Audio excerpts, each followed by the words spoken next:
É o take 1.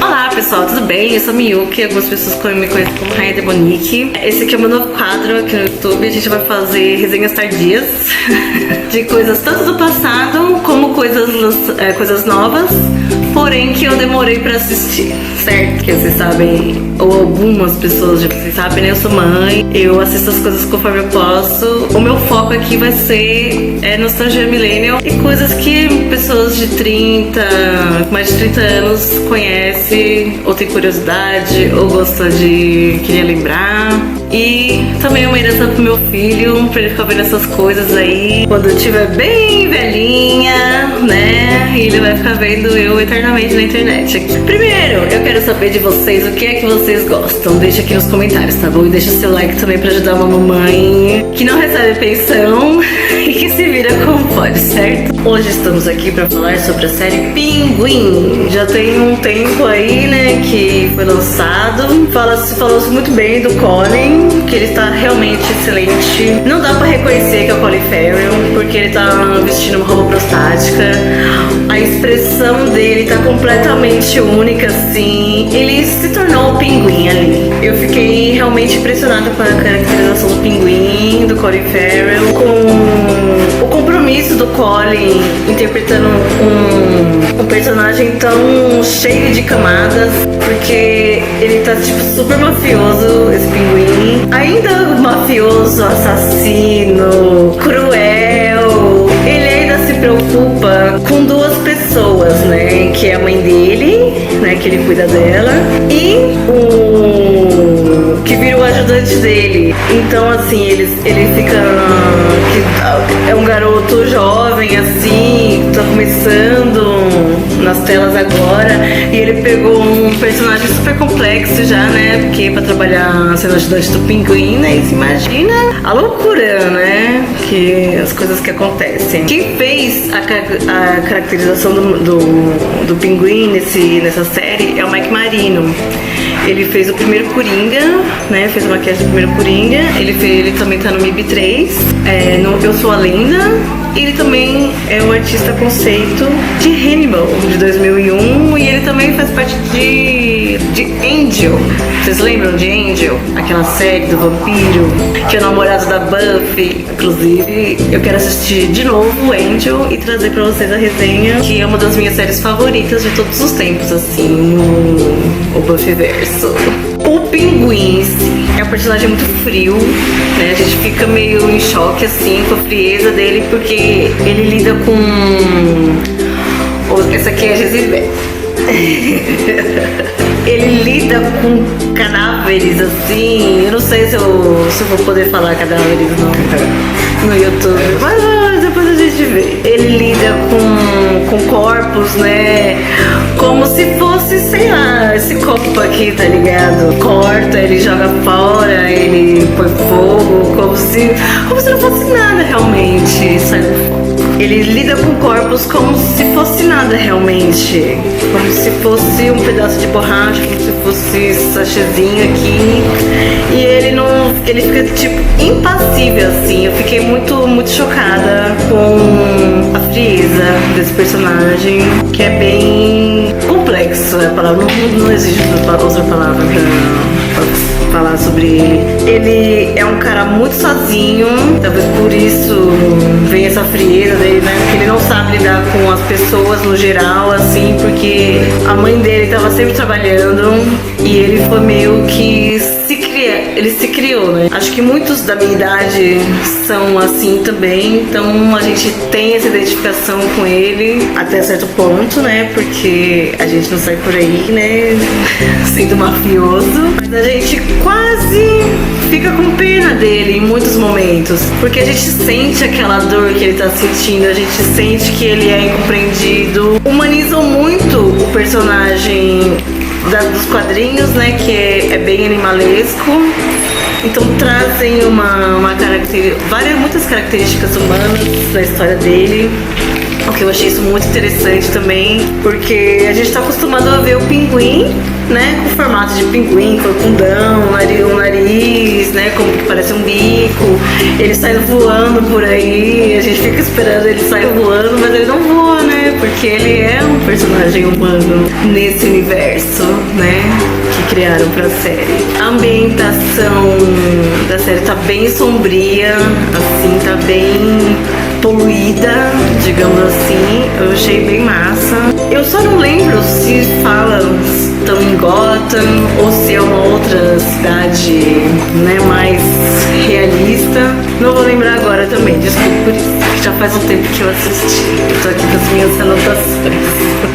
E a relação dele com a mãe dele é muito foda também, porque a mãe...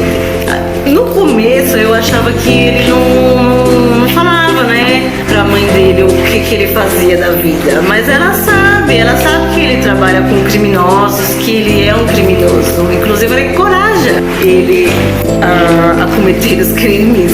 E de uma forma tão bizarra assim, gente. Você já assistiu o Pinguim? Comenta aqui embaixo, me fala.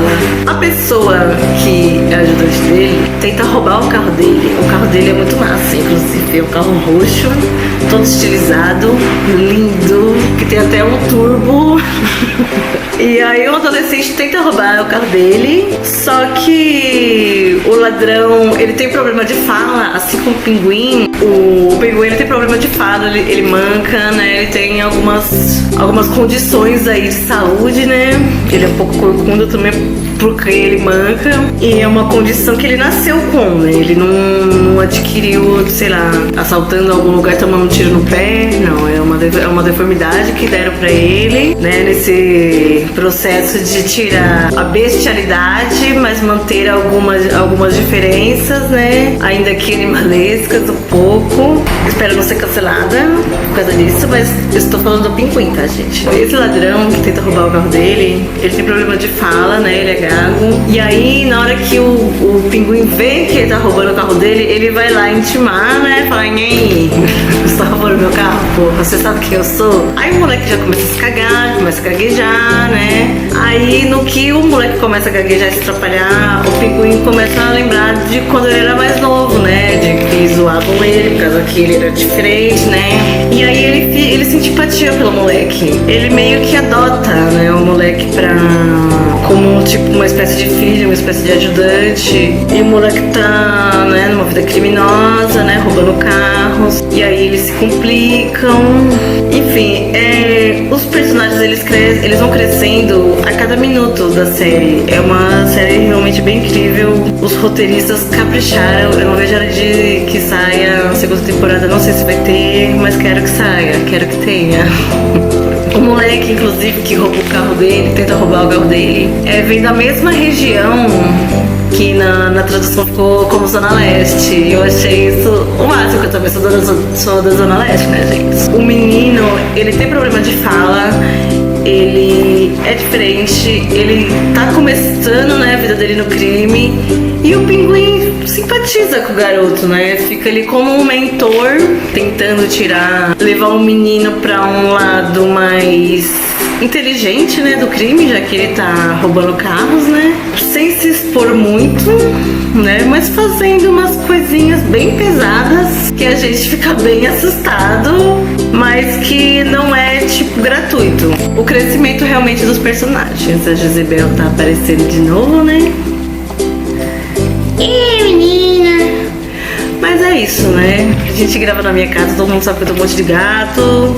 Eles vão surgir. Eu espero que vocês se acostumem. E quem tem alergia a gato, que tome o comprimido antes de assistir o vídeo.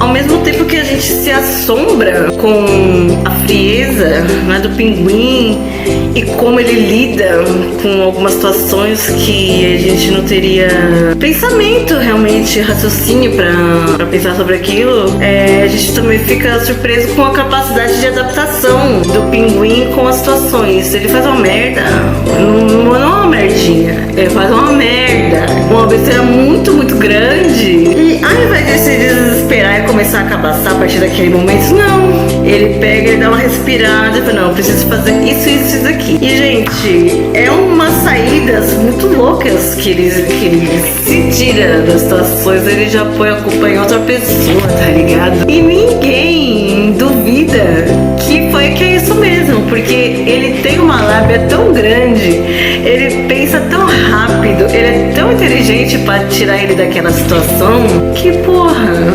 sabe? A gente fala, nossa, eu queria ser assim, sabe? Mas obviamente sem as outras partes. Só que ao mesmo tempo a gente sabe que não é possível, porque ele realmente é um sobrevivente. Aí tem uma parte que ele briga com o menino e a gente tem uma sensação tão grande de abandono quando acontece essa briga, e dá vontade de pegar o pinguim no colo, sabe?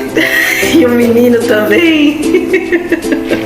E além do pinguim e desse ladrão, além do pinguim e desse garoto, tem uma personagem feminina muito forte, que é a Sofia. Ela é filha do mafioso fodônico lá. E a gente descobre que ela ficou presa no manicômio durante muitos anos. E a gente não sabe por que no começo, né? E a gente vai descobrindo e a gente vai ficando bad, porque simplesmente foi o pai dela que mandou prender ela, sabe? E ela acaba se tornando a herdeira mais forte da família. Ela vê o pai dela sendo mafioso toda a infância dela, né? E é a única vida que ela conhece. Porém, ela não concorda com tudo. Então ela fica tentando sair daquilo e não consegue. No final, eu não lembro o que acontece com ela. Ela é presa injustamente pelo próprio pai, cara. Aí você pensa que a merda que é a cabeça dessa mulher. Então ela é completamente chupetox. Então ela tenta depois conversar com os capangas do pai dela pra eles trabalharem pra ela. Só que os caras não respeitam ela porque ela é uma mulher, sabe? Na série não dá nenhuma orientação exata de ano, de década, assim, mas a gente sabe, sempre soube, né, que o mundo mafioso sempre é mais homem. Então ela sofre muito com isso, mesmo ela sendo a pessoa mais forte da família dela. E ela tem uma vingança muito bacana, né, que eu não vou contar aqui. Mas assim, ela passa por terapia de eletrochoque. É bem chocante, assim, essa parte, né, que ela fica tomando eletrochoque, porque ela fica completamente catatônica. E é uma violência tão grande, sabe? A cena em si, então, assim, se você não gosta de ver esse tipo de cena, eu não recomendo essa série pra você, tá bom? Quem tem gatilhos com transtornos mentais, quem teve muita proximidade com alguém que passou por esse processo, pessoas bipolares, pessoas border, enfim, pessoas malucas, né? Que eu também sou. Tenho diagnóstico de bipolaridade. Então, pra mim, ver uma mulher jovem presa pelo próprio pai, passando por muitas torturas, literalmente abandonada pela família, porque ninguém foi visitar ela durante o período, assim, foi bem triste, sabe? Em muitos momentos eu me peguei ali meio que quase chorando. E se eu não tivesse medicada, com certeza eu ia chorar bastante com as cenas dela, porque é bem emocionante, assim, sabe? Ver o relacionamento que ela tenta ter com a sobrinha. A irmã dela, por mais que fale que goste dela, não confia de deixar a filha dela com a tia, né? Que ficou lá no manicômio durante décadas, né? Pelo menos 10 anos, eu acho que foi isso. Ela ficou lá sem visita, sem notícia de família, e só saiu. Eu não tenho certeza, viu, gente? Vocês têm que assistir a série pra descobrir, pra me confirmar, e depois vocês vão me contar aqui que ela só saiu do manicômio porque o pai dela morreu, né? Ou foi morto, não lembro. Deve ter sido morto, né? Porque mafioso, né? Ou acaba morrendo, né? Em troca de tiro, ou alguém acaba matando ele pra poder tomar o poder, né? Queria também deixar aqui os parabéns pro Vitor Aguilar, que faz o ladrão, que o nome do ator é Renzi Feliz, que achei uma gracinha, parece que ele é meio latino, e ele é um ator negro, lindo. Ele traz o personagem dele muita culpa, muito mas muita vontade de vencer também. Tanto que ele começa a sair com o Pinguim, mesmo com medo. Inicialmente ele fica com o Pinguim por medo, né? Porque o Pinguim é mafioso, ele vê como ele trata, né, as vítimas, e ele fica com medo de morrer. O final dessa série é surpreendente. A gente fica puto, a gente fica triste, a gente fica com raiva de todo mundo. Mas traz muita coisa, porque a vida não é justa pra ninguém também, né? Assim, se você tá sem série, assiste o Pinguim, porque é massa demais. E aí você vai me contar aqui o que você achou. E hoje, gente, por favor, que eu acho que já falei demais também. Até a próxima resenha tardia. Se inscreve no canal, por favor, e deixa seu like.